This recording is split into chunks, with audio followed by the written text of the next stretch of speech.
you all very much. In addition to all that, Dave did mention that Dave is actually a dear friend of mine. Okay, Dave's been a good friend of mine for a while, and it's always dicey when you have a good friend introduce you. Okay, it's always risky, and that's why I was looking over to see how many drinks he had. Okay, but I figured if we hit that 3 mark, it might turn into a roast. Okay, I was very concerned. Might have like a Will Smith, Chris Rock moment here. Okay? Greatest moment in gala history or something like that. But anyway, on behalf of everyone at the organization, I really just want to thank everyone for coming tonight. Thank you from the bottom of my heart for being here. This is probably not going to be your typical speech, okay? I'm going to be brief, I promise. But I wanted to pull back the curtain here for a second, okay, and let you in on a little secret, just between me and you. Everyone comes and says thank you for a lovely evening to me, and I want to let you in on a secret. I have very little to do with this evening. And actually, more accurately, I'm not allowed to really do anything for this evening, okay? They don't let me pick the flowers, the music, the food. I don't get to do anything, okay? There's very smart people that do a great job, as you all see. Okay, and I don't get to do anything except for one thing. One thing I'm allowed to do is every year I get to pick the theme of the night. Okay, and every year I sit down, several months before it, and I pick the theme, what we're going to focus on this year.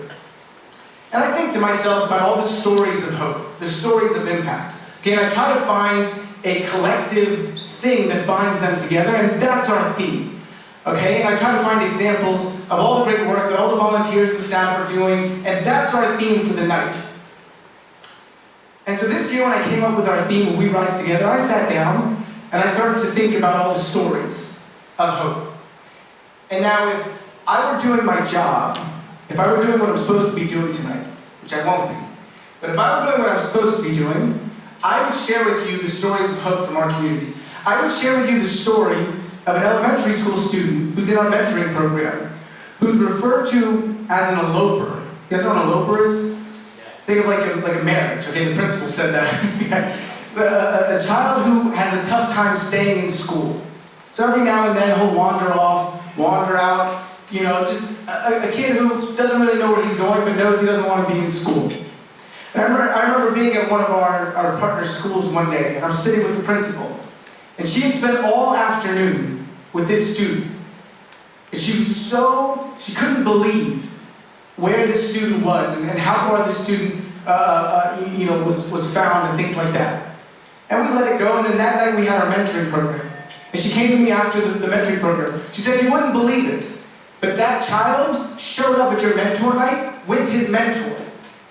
Do you think we can get the mentor involved in coming up with a holistic solution to help this child out?" So we connected the mentor, and let me tell you, that's not a part of his job description. When I reach out to him, he doesn't need to say yes to that. But I reached out to our mentor, and not only was he willing to help, he was already aware of the trauma that the child was going through, and was more than willing to help. So we connected the principal, the mentor, and the family. We're all working towards a common solution, rising together. Or I'd share with you, if I was doing my job tonight, I'd share with you the story of one of our Healthy Start families, who at every one of our food distribution events hugs our program director and whispers in her ear, "Now I don't need to worry about food for the weekend for my child." Our food distributions are on Thursday. She's talking about Friday. Think about that. Or lastly, I would share the story, if I was doing my job tonight, of one of the students in our Emerging Leaders program, an entrepreneurial program for middle school and high school students. One of the students who came to me after one of our sessions, and I challenged the group at that time. I said, come up with a project, come up with a solution to a need in your community. And he came to me and said, I have an idea for an app called Project Sadness. The app would connect people anonymously who are going through the same thing so that they could have someone to talk to. I said, that's a great idea. Where'd you come up with it? He said, I've been bullied and I got nobody to talk to. So that's what I was thinking about. Is, man, it'd be great to talk to someone about it. So if I was doing my job tonight, I would share with you those stories. But the more I sat and I thought about the theme of We Rise Together, I started thinking, what is the best example of that? I kept on thinking. And I had one answer that I could not get away from. is the greatest example of our theme tonight is me. And let me tell you something. I hate talking about myself. I love talking, don't get me wrong. I love talking. Okay, a microphone is my love language. I love talking. I hate talking about myself. Okay? So that's why it's going to be brief tonight, because I hate talking about myself.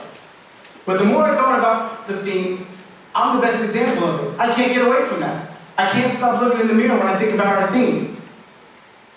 The last 18 months of my life have been the most difficult 18 months of my life. And for those of you who know me, you know what I'm referring to. For those of you who don't, just take my word for it. Okay? Or get the cliff notes from a friend, okay? Or somebody around here, okay? Just take my word for it. It's been the hardest 18 months of my life. But there are two reasons that I'm standing before you tonight. The first one is the grace of God. And that's above my pay grade, so I can't explain that one. But there's some great men of God here who can explain that one to you. But the first reason is the grace of God. The second reason I'm standing before you today is because a community of support, a community of family and friends that would not allow me to fall, not allow me to fail, not allow me to be defeated, not allow my circumstance to overtake me. I am a living testament to the power of that collective spirit, to the idea of when you are at your lowest and you look up, there are hands extended out to you, lifting you up. Everywhere you look, lifting up you and your children, sacrificing so much to make sure that you don't stay down, but that you rise up. Like I said, this is not the executive director speech you all came for. I'm sorry if I've disappointed you. Okay? Maybe next year we'll get that. Okay? I feel like the hair club for men guy. I'm not only a member, I'm a user too, right? Okay? But because of that reason, because the example is me, because I was the one this year who needed a hand lifted up to me, that's why I stand before you tonight, more determined, more resolved, more set on making sure that every single person in need has somebody, has a hand up, that when they're down, they look up, and there are the hands of hope multiplying, picking them up. That's why I'm here tonight. That's why I can do that. So the question tonight is, what are you going to do with your time at the top? Okay, this is a distinguished group of amazing people. People I am honored to be in the same room. And people that don't apologize that you walked in here tonight and you're doing great financially and physically and mentally and relationally and emotionally. You're doing great. Don't apologize for that. But my question is, what are you going to do with that time? Because God forbid,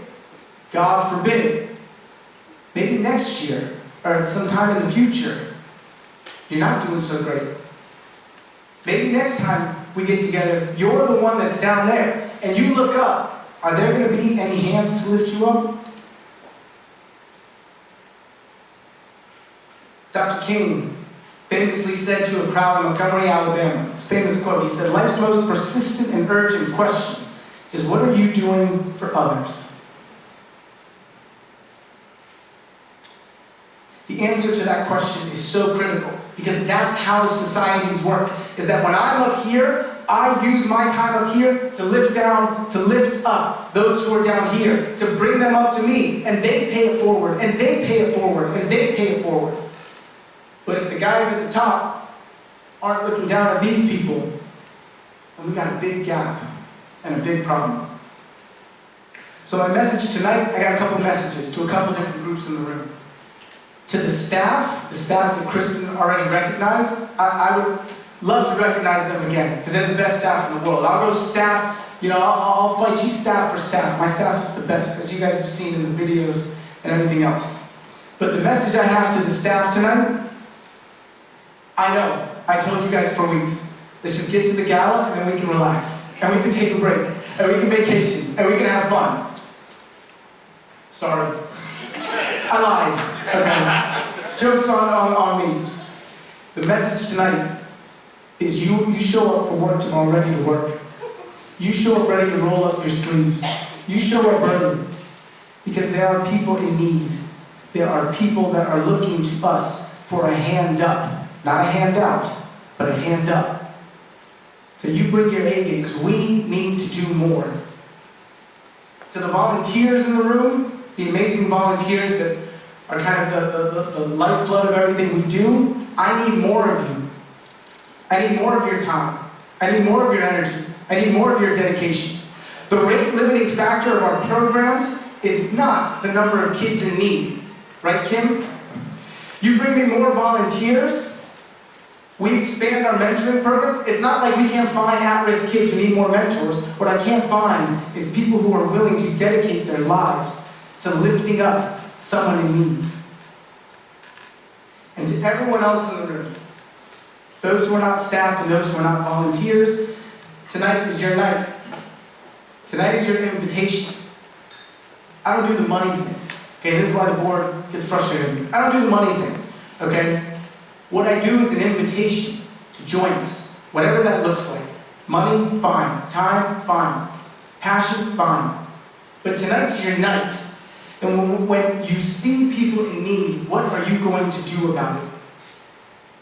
To help rise up communities that have been left behind, forgotten, marginalized, and abandoned. To loose the chains of injustice. Untie the cords of the yoke. Set the oppressed free. Break every yoke. That's what we're here to do tonight.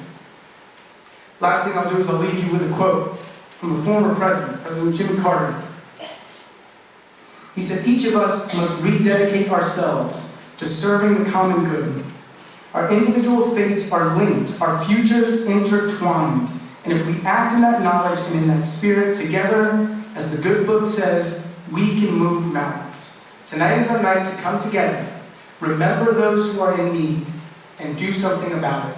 To lift up every soul, to lift up every person that has been left behind.